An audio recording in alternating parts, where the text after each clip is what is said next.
from once again pushing the boundaries of the final frontier. That's right. NASA's Artemis II test flight set to carry 4 astronauts around the moon, marking humanity's first crewed journey beyond low Earth orbit in more than half a century. Pretty cool. And Yeah. it could even be the next step toward establishing a moon base. So joining us live to talk all about this historic mission is Dr. Joe Westlake, Heliophysics Division Director at NASA. Good morning. Good morning. Thank you so much for having me. Absolutely. It's great Thanks to have for you joining here. us. Gosh, this is exciting. We are just days away from the launch of this test flight. What exactly is Artemis II, and where are these astronauts headed? Yeah, so Artemis II is the second in our Artemis program. It is taking four humans, out towards the moon and back, right? This is our first time, as you mentioned, in 50 years that we've sent humans around the moon. And really, it's an amazing launch that we're excited to see in that path towards the permanent moon base and eventually towards getting humans to Mars. What do you expect to learn from this with those goals in mind?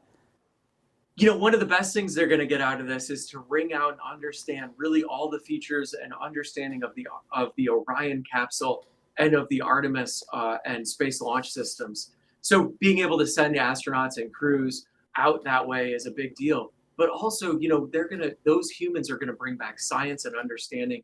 They're gonna see the far side of the moon with human eyes for the first time in over 50 years. They're gonna be able to see hopefully a sunrise and a sunset if they go off early in the window and see a solar eclipse, various other things as they travel out towards the moon and back. Wow. It's incredible. Well, and of course, it takes an incredible crew to bring back all of that data. So let's talk about astronauts Reed, Victor, Christina, and Jeremy. What are their roles for this mission, and what has their training been like?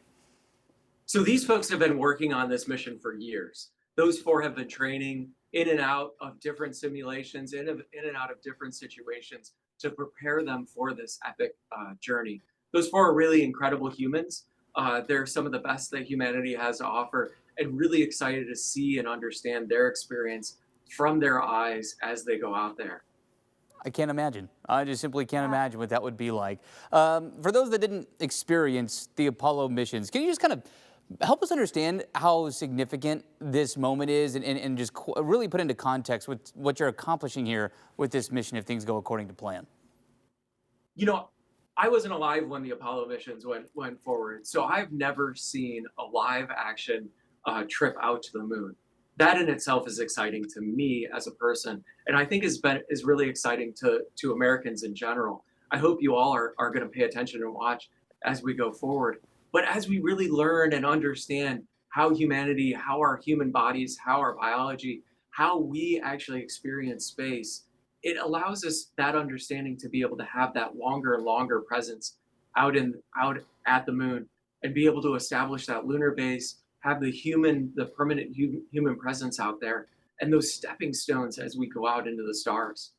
Yeah, I mean, it really is. You wonder what could be coming out of this mission when you still think back to the iconic Earth rising photograph that the Apollo 8 mission was able to capture on their journey. So what do you hope that the Artemis II crew gets to see on their mission here, and what could we bring back from this?